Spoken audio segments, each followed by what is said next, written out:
What useful thing has been ruined by stupid people? Story 1. State parks, but more tainted than ruined. My husband and I hiked at 2 separate state parks this weekend, and I was appalled. We saw dog poop, dirty diapers, water bottles, and food wrappers on almost every trail we walked.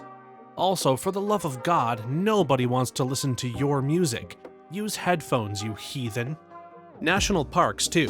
Just nature in general seems to have been ruined by stupid people.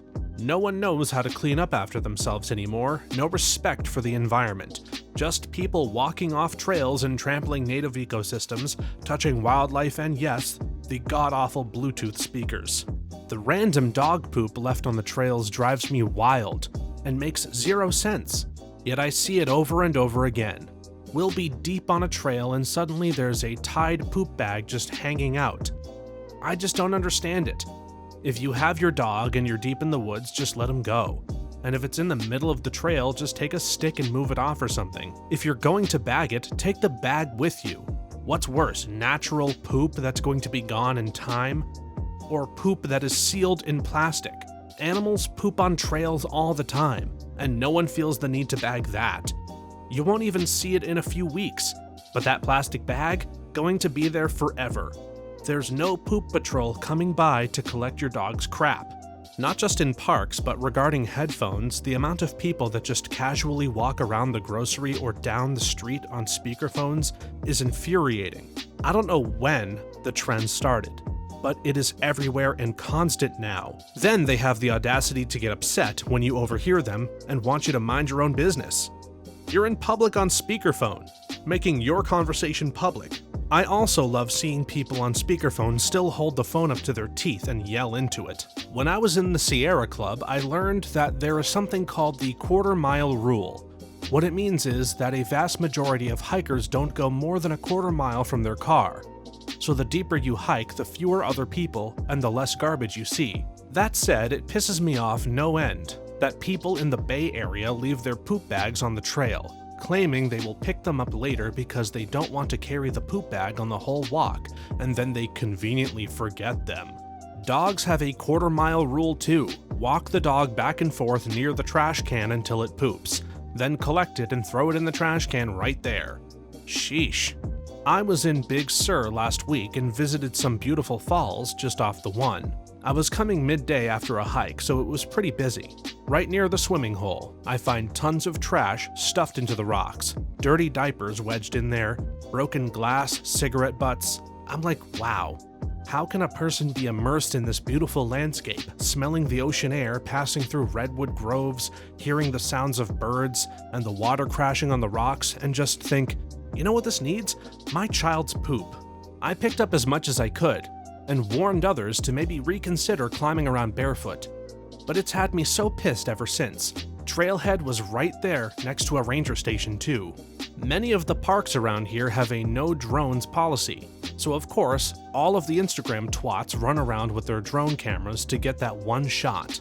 For fuck's sake, just enjoy the freaking view. Take a picture. Don't mess with the law and potentially harm the environment and wildlife. I think one of the dumbest groups I saw was in Rainier National Park. I was hiking/snowshoeing one winter doing a route between a couple of small lakes. I stopped to eat lunch near one of them. A group of people that seemed to be maybe 25 to 35 years old started smoking weed and then walked out onto the frozen lake. First off, I love weed, but if you need it to enjoy nature, you need help. You're ruining the vibe by making the area smell like skunk. Second, there is hydrothermal activity around there. Rainier is a freaking volcano, and the Cascade Range has several other volcanoes. Just because the top of the lake is frozen doesn't mean that it's frozen enough to support the weight of multiple people stomping around on it. Even where there aren't volcanoes, it's dumb to just walk out onto a lake like that. You have to be beyond dumb and arrogant to do that on top of a lake sitting on a volcano. And don't get me started on all of the baggies of dog poop I see on trails. Oh cool, you pick up after your dog and then you make it worse by adding plastic to the environment that won't decompose for decades. If you're going to do that, just leave the dog poop there as is. Not ideal, but at least the dog poop decomposes. Please don't leave your dog poop on trails. Take it out with you, you freaking slobs. Story 2. The Internet. Eternal September. used to be that there would be a flood of noobs that had to be taught netiquette every September when undergrads got their first account. In late 93/early 94, providers such as Delphi and AOL started letting the unwashed masses on, and September has never ended since. I remember when getting online required knowledge and intelligence. Online info and discussions were intellectually stimulating, helpful and useful. Then providers made it so that any moron could get online. Now the internet is flooded with spam, trolls, bots, scammers, propagandists, racists, conspiracy nuts, and flat earthers. Oh yes, the 1990s pre-web and early days of the web felt so pure, innocent, and hopeful. Go look at the original Amazon homepage. It was just people selling good books at a good price. Most people were in it for good, and for the positive impact, and not for making a profit above all else. Even the malware of the era was mostly hilarious, and at worst would screw with your files, and not deep, evil spying. It really surprises me to read how people can believe that the internet is only for special people. Screw that. The internet is the literal marketplace of ideas. Entry should not be restricted to those who can afford it, or even understand it. What is ruining it are the nerds who use their knowledge to exploit the ignorance of the uneducated. I don't remember which book I was reading, but it was about the early days of message boards, email, etc. At no point was there ever a utopia where everyone got along, and things were drama-free. This includes the very beginning when it was restricted to a very select clientele with the belief that it would be such. Apparently even super educated, intelligent people can heavily disagree on basic moral principles as well.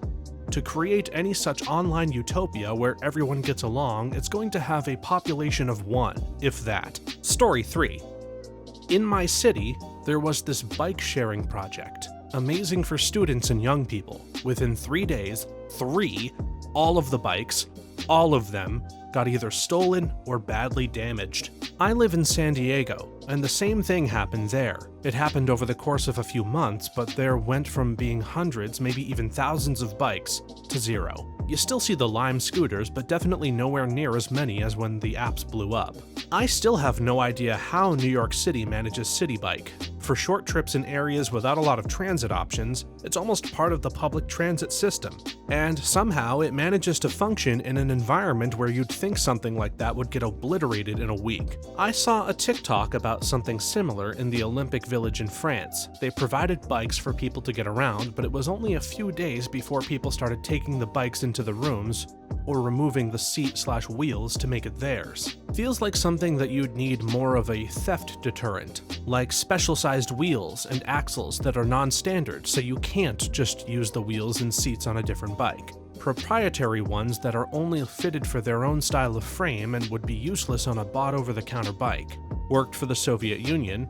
World War II, they made their mortars and such 42mm, so they did not fit in the Germans' 40mm barrels. So captured munitions couldn't be used against them. Something like that. Discourage theft just because it's worthless to them except as scrap metal, as long as you aren't making it out of copper. Not the same thing exactly, but it makes me think of people who beat the crap out of rental cars because they don't own the car. This one guy at my old job will abuse the crap out of rental cars solely because they're rentals. I had to rent a car 2 weeks ago because mine was undrivable due to overheating. As it turns out, the problem was fixed by a new $15 radiator cap and a refill of coolant. That's it. They had the car for 4 days just to do that, and a state inspection. Anyway, I mentioned rental cars make me nervous and I babysat them out of fear of damaging them. The coworker looks at me like I'm an idiot and is like, why the hell do you even care? It's a rental. Beat the crap out of it. Literally no one cares. Yeah, they put a $1,000 hold on your card when you rent the car. This is why you never ever rent a car with a debit card. You don't get that $1,000 back if you mess the car up. I honestly don't understand why people take that attitude. Anyway, the point is, I imagine people saw the bikes the same way and had the same attitude. People who have that attitude should be beaten with a hammer while the person with the hammer repeats, why the hell would I care? You're not me, we're not friends, literally no one cares, over and over. Or set their car on fire because why would I care? It's not my car. The reason you should care is because if everyone had that attitude, society would simply not function. People like that are primitive and stupid, period. They literally have the ethics of a 3-year-old. They are a drag on society and everyone around them. Removing them from society is a net positive. Story 4. Airbnb. A cool couch surfing idea that became a way to rent a spare room and save a little money on a hotel got turned into a way to cut off the housing supply and create a housing crisis all by its own users. One issue is that it introduced a lot of people to passive income weirdness and allowed people to fractionally rent their houses. But then the YouTube/TikTok personal finance bros took over and started convincing ordinary working stiff people to convince their bank to give them 30 mortgages and become real estate gurus like them. Keeping up with one rental property is hard enough if you're doing it right, attracting good tenants, keeping them happy enough to pay reasonable rent increases, fixing stuff when it breaks, etc. But these finance bros, who own 85 houses or just Airbnb-ing them, are eating up the housing supply in cities where it's already unaffordable to live. It also sets an unrealistic standard for their followers to follow. You can't have everyone just renting houses to each other to build a real economy. My hot take is that Airbnb is actually helping make hotels better. I've seen so many more hotel rooms recently that are higher quality, have multiple bedrooms, a living space, a kitchen area, etc., instead of just being a bed in a room at a similar price to Airbnb's. I just stayed at one a week or two ago. I think Airbnb is going to die a slow death and will actually benefit from it. I've only done Airbnb once, and that was for my birthday last year. We stayed at the Hobbit House in McKinney, Texas.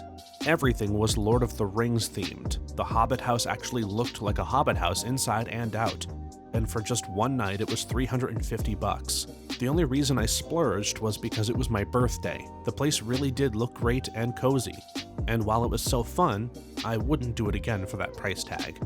That was definitely a one and done kind of deal. I definitely wouldn't pay Airbnb prices when I travel, since I have memberships with a few hotels for discounts and can stay in a hotel for 3 days, versus 1 day for that cost. It's not really Airbnb that started the crisis, it's the banks buying up all the properties and not enough people bowing to their absurd rental prices along with current interest rates. Right, Airbnb should have had a rule that you can't be a property manager and are only permitted to have 3 properties. I use it to rent houses/apartments when traveling for work. It's typically priced similar to hotels, but I have a full kitchen and a full fridge, and don't have to listen to housekeeping blasting music on their phone/kids running around the hallway/people listening to music in their cars/drunken arguments/someone filling their cooler with ice at 4 a.m/amateur bowling ball juggling competitions 1 floor up/Catalyst's S10 Blazer idling for 50 minutes/smokers slamming into the crash bar/people snoring through the wife swapping doors.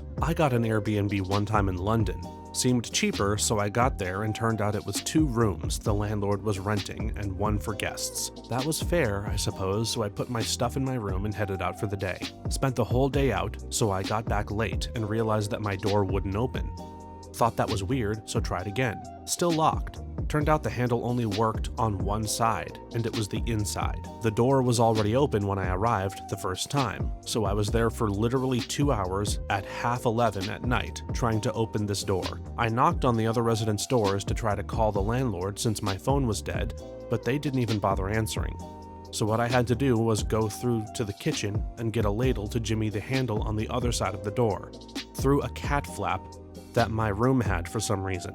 Finally got it open.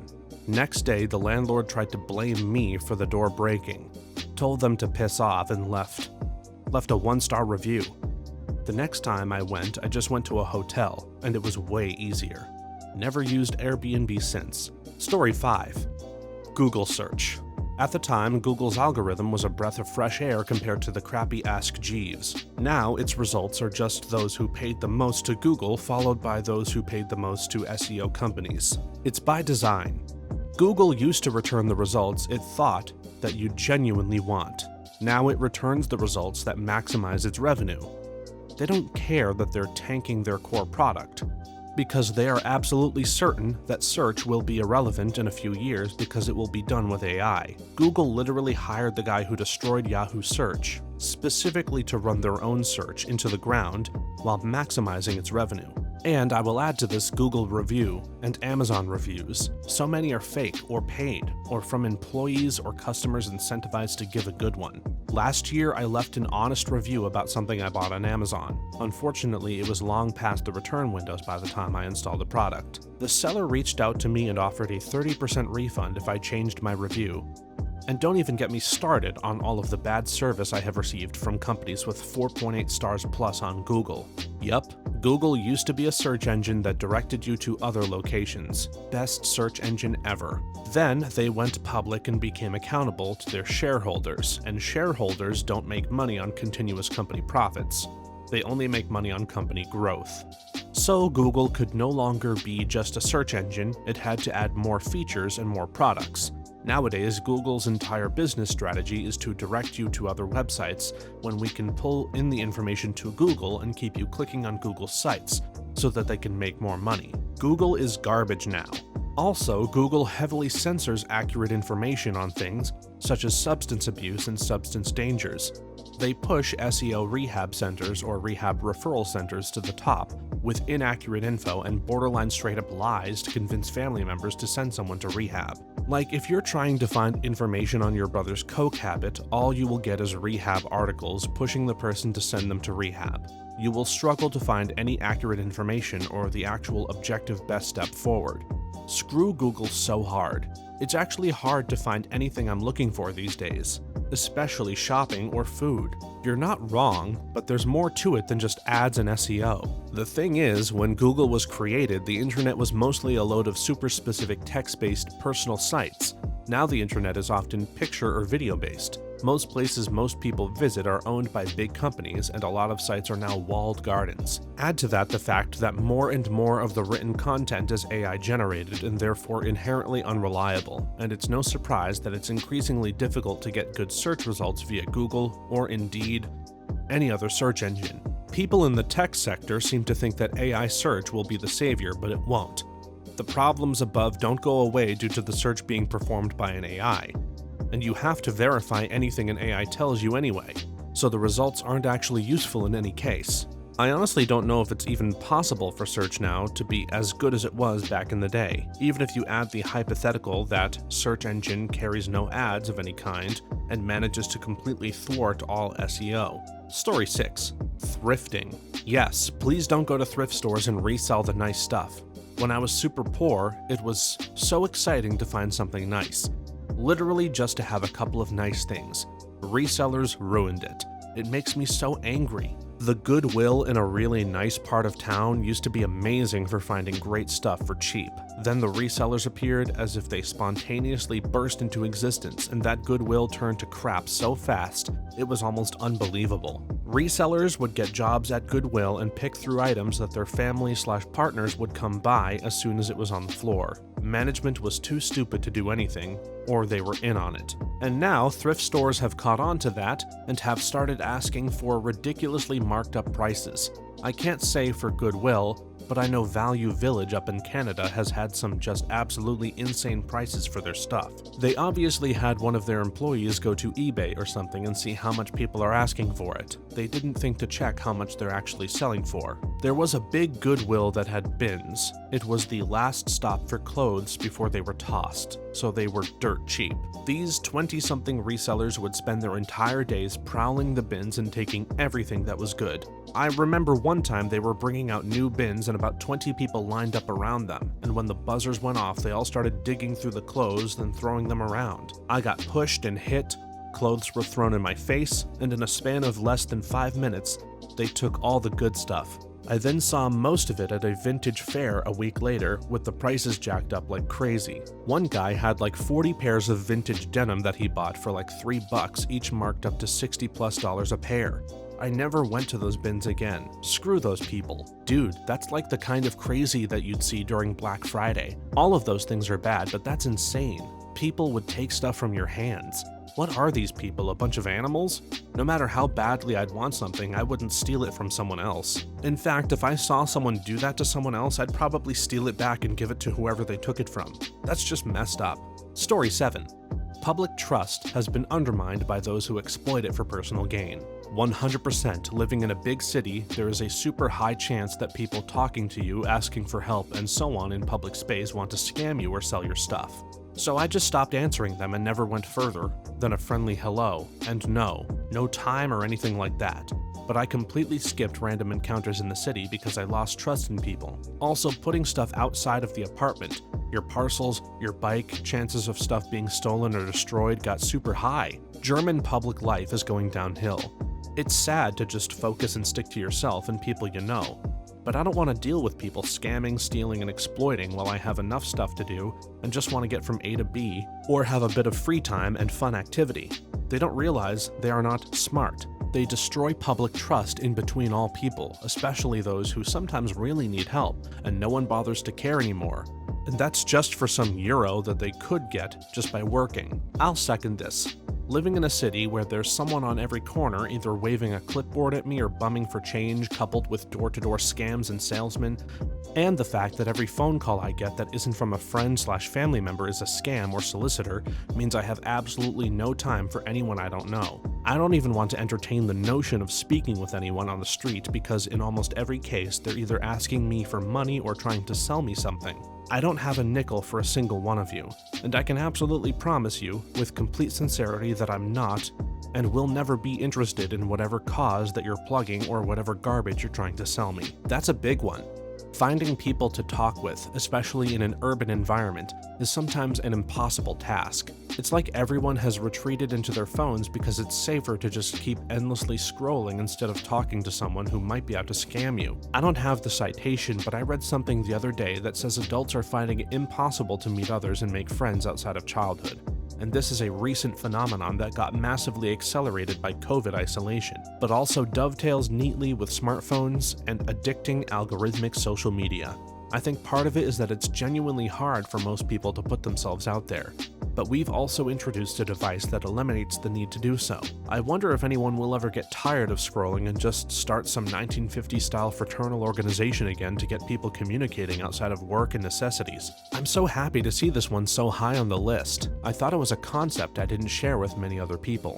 I was naturally kind to strangers and I love to help random people in need of small day-to-day help. This was beaten out of me through abuse, multiple robberies, and violence when I was a teenager.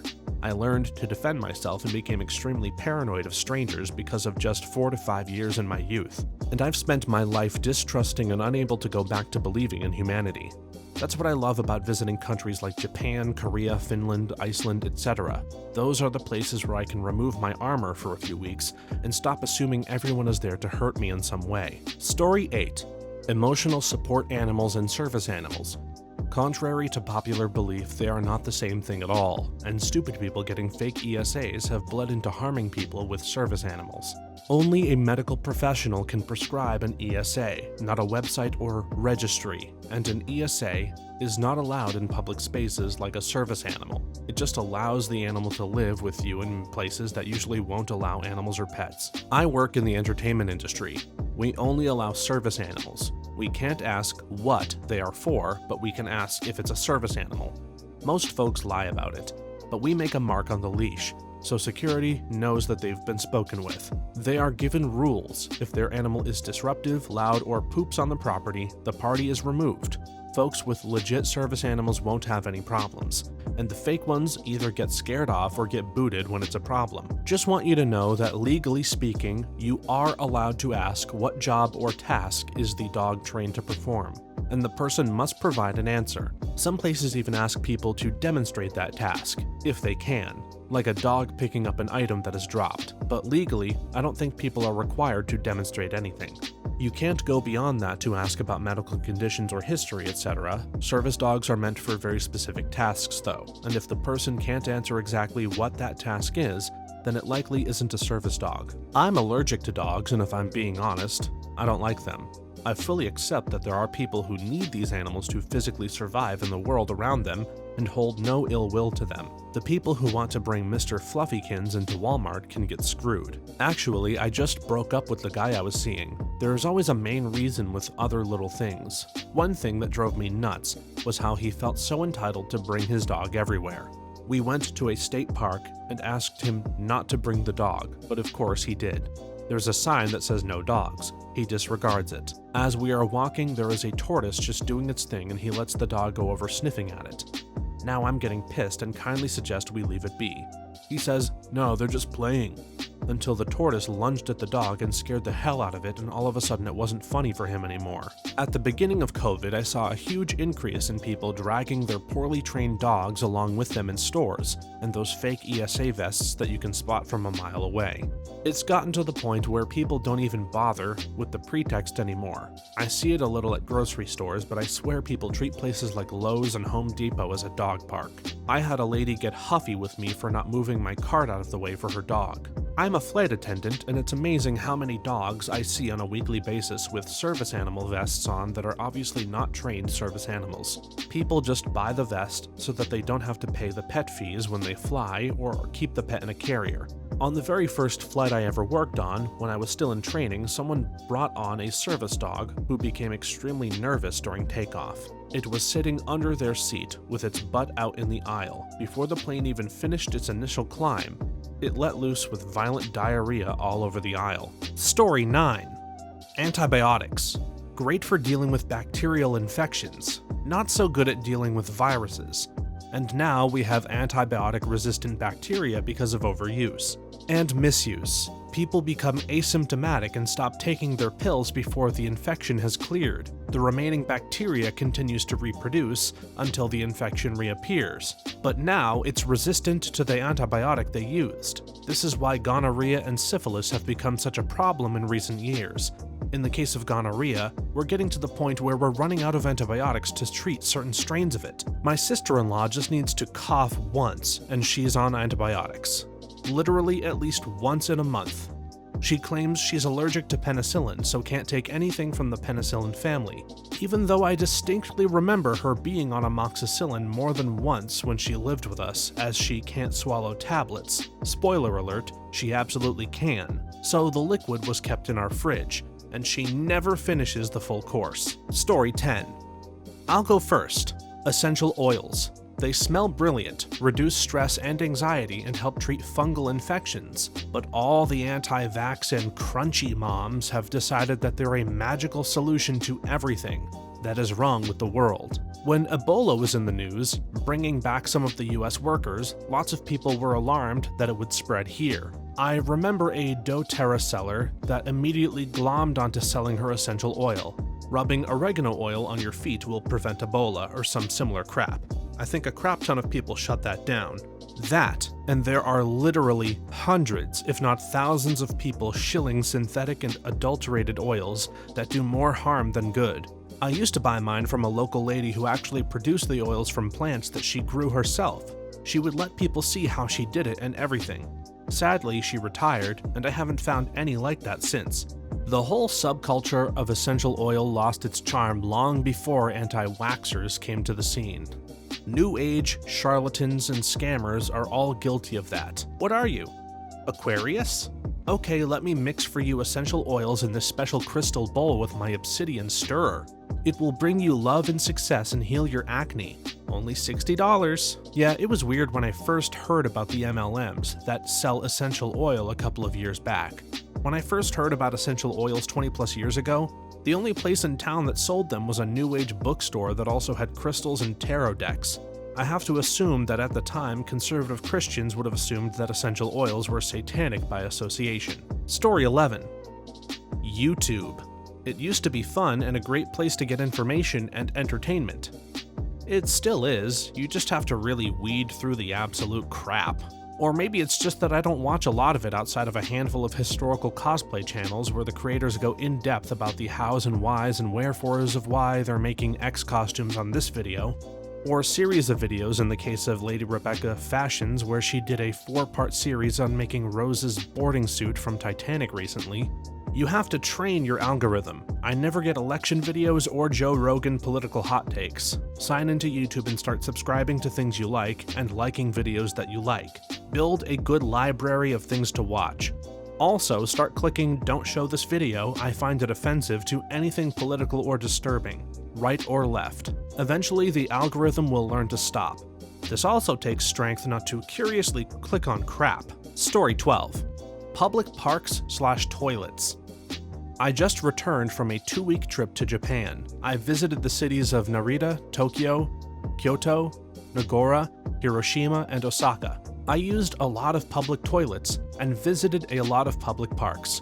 Each and every public toilet was totally clean. Every single toilet seat was equipped with one of those automatic bidet sprayers to clean you off. The toilet paper isn't used to wipe yourself, but to pat yourself dry. It didn't matter if it was a hotel, a train station, a train car, or a restroom in a shopping center. All toilets were like this. And I saw no litter anywhere. None. People don't eat while walking around. It's considered rude. There are also no trash cans in public places. The trash cans were removed by the government many years ago due to terrorist threats, and yet nobody litters. If you have trash, you carry it with you until you find a trash bin or until you get home. Story 13. At least in my area, pick your own farms. It used to be a way to get seasonal produce in bulk for a low cost because you supplied the labor of picking it. Then it became trendy to do. Now it is full of people and kids making a mess, damaging plants, picking unripe items or deciding what they picked isn't perfect and throwing it on the ground, and eating huge amounts instead of buying. Farms have been forced to massively raise prices to compensate for the losses caused by people who have no business being in the field. I actually haven't seen a farm do this in my area since I was a kid. It used to be common to go get fruits or vegetables with my grandparents this way. Now, thanks to things like you mentioned, I haven't seen one in so long that I forgot they existed until you said something. Thanks for watching until the end. If you have a similar story to these that you would like to share with us, please leave it in the comments below. If you enjoyed this video, please leave us a like and subscribe. For more videos like this one right now, please stop by our channel. Thanks again, and see you next time.